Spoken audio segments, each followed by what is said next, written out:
Mas Gus ini kan juga dipandang sosok yang cukup kuat untuk mencalonkan ke ini. Nah, ini apakah ada perbincangan ke sana atau gimana? Kita semua pokoknya mengalir aja. Belum ada pembicaraan yang seperti itu. Tapi ya ya kita lihat aja lah ke depannya. Kita lihat. Kemarin apa ada ketertarikan Gusti ke politik mungkin ke pilkada gitu? Ya kita lihat aja Mas, kita lihat aja. Kemarin Mas Gibran bicara soal tokoh politik tidak harus dari partai, kalau menurut Kang Gusti gimana? Kita lihat lah ke depannya gimana. Saya belum bisa bilang sekarang.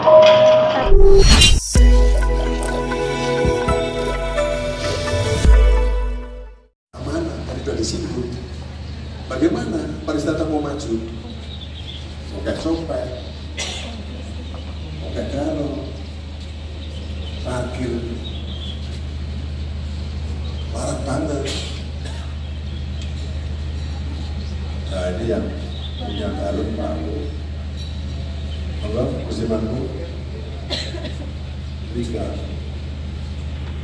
generasi milenial. Ini juga perlu wawasan bicara Solo secara utuh. Jadi mesti mampu nanti bicaranya tidak hanya bangun negara, tetapi ya Solo secara utuh. Solo secara utuh.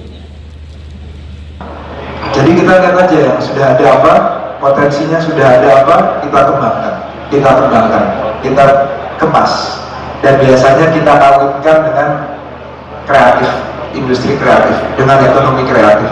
Itu aja yang kita lakukan sebetulnya. Karena apa? Karena kita percaya bahwa apa yang kita punya itu sudah luar biasa. Kenapa luar biasa? Karena tidak ada orang lain lagi yang punya selain kita, masyarakat Kota Solo. Kebudayaan kita basisnya kebudayaan Jawa. Misalnya tetangga kita misalnya di Jogja juga kebudayaan Jawa, tapi kebudayaan Jawanya Solo dan Jogja ini punya keunikannya dan punya keindahannya masing-masing. Beskapnya aja berbeda, keseniannya saja berbeda. Walaupun mirip ya, tapi pasti ada perbedaannya yang sedikit-sedikit lah. Nah ini yang menjadikan Kota Solo itu spesial, itu yang kita lakukan di Mangkunegaran. Tapi kita juga menyadari kebutuhan perjalanan zaman. Jadi kita kemas kebudayaan ini dengan cara yang kontekstual, supaya juga bisa pesannya itu tersampaikan kepada pengunjung, kepada wisatawan, kepada masyarakat. Karena bagaimanapun kita percaya bahwa budaya itu harus kita gunakan dengan kontekstual. Tapi kalau kita bicara potensi pariwisata dari kebudayaan, itu sudah pasti Solonya di sini. Karena sesederhana itu tidak ada di tempat lain, pasti orang akan datang ke sini. Itulah kenapa tadi mungkin dari Pak Wakil Wali Kota, dari Pak Teguh tadi sempat menyebutkan contoh Bali misalnya. Bali itu sangat kuat karena kebudayaan kuat. Apa yang kita rasakan di Bali itu tidak ada di tempat lain, ya, hanya ada di Bali. Itu juga sama mungkin contoh salah satu prosesi adat yang terkenal di Indonesia yang ada di Tanah Toraja misalnya, yang prosesi pemakaman. Orang-orang dari seluruh dunia datang ke Toraja 1 tahun sekali. Itu khusus untuk melihat itu, karena itu tidak ada di tempat lain. Nah Solo ini saya rasa ini spiritnya ya. Kita melihat kebudayaan menjadi aset. Kebudayaan bukan sebagai kewajiban, sebagai beban untuk kita lestarikan, tapi kita balik macamnya. Kebudayaan itu adalah aset untuk kita kembangkan. Itu yang kita coba lakukan di Mangkunegaran. Kalau saya melihat potensi pariwisata di Kota Solo hari ini sudah sangat luar biasa ya. Kota Solo punya branding sebagai kota budaya, kota kuliner, kota untuk belanja. Event-eventnya luar biasa banyaknya. Hari ini Kota Solo sangat ramai sekali. Satu hal mungkin yang kita lakukan di Mangkunegaran karena kebudayaan kita ya, contohnya ya, kebudayaan itu kan tidak terbatas ruang dan waktu. Itu yang menarik dari kebudayaan, tidak terbatas wilayah, tidak terbatas zaman, terus hidup dan berkembang. Nah bagaimana kita hari ini mengangkat pariwisata itu sebagai cara untuk bisa mendekatkan antara pasar dengan masyarakat. Itu yang kita coba lakukan di Mangkunegaran. Dan ini yang kita lakukan di Mangkunegaran karena kebudayaan dan sejarah kita. Di Mangkunegaran ini kita membawa traffic yang kita sudah punya, audiens yang sudah kita punya, kita tarik ke kabupaten-kabupaten sekitar Mangkunegaran juga dengan travel yang kita buat berbasis Mangkunegaran ini. Kenapa bisa seperti itu? Karena dulu memang secara historis seperti Karanganyar, Wonogiri itu wilayah Mangkunegaran. Hari ini kita angkat narasi itu tadi. Masa lalu bukan hanya kenangan, tapi model untuk hari ini. Kita tarik sejarah itu menjadi modal untuk kita buat pariwisata. Kita kemas sebagai pariwisata hari ini supaya apa? Supaya masyarakat di sana juga merasakan perkembangan yang terjadi di Mangkunegaran dan kita juga bisa membina masyarakat kita yang ada di sana. Nah, ini penting sekali kita mengemas kebudayaan dengan pariwisata jadi satu paket yang semuanya bisa senang. Gitu. Karena ya, kita percaya bahwa apa yang kita dapat di Mangkunegaran, segala perkembangannya di sini, harapan kita adalah masyarakat kita di dalam kita juga bisa merasakan pengembangan itu. Kenapa kita tarik ke kabupaten-kabupaten di luar? Karena potensi di sana juga luar biasa menurut saya. Kalau saya melihatnya, kalau kita mau meningkatkan kegiatan di Kota Solo sebagai epicentrumnya. Tapi di sekeliling kita ini potensinya juga luar biasa. Yang saya lihat seperti itu. Potensi alam di Solo mungkin terbatas, tapi 1 jam saja dari Solo kita sudah ada Karanganyar, sudah punya Kemuning, sudah punya Kebun Teh, Candi Cetol, Candi Sukuh, Tawamangun, Sarangan, dan habis-habis. Kita bisa juga tarik ke arah Wonogiri. Wonogiri ada macam-macam pegunungan, ada kalau kita juga bicara wisata religi dan sebagainya di Karanganyar dan Wonogiri itu kan narasinya kalau kita berbasis Mangkunegaran saja udah macam-macam, baru Mangkunegaran, belum kita bicara sejarah lain-lainnya.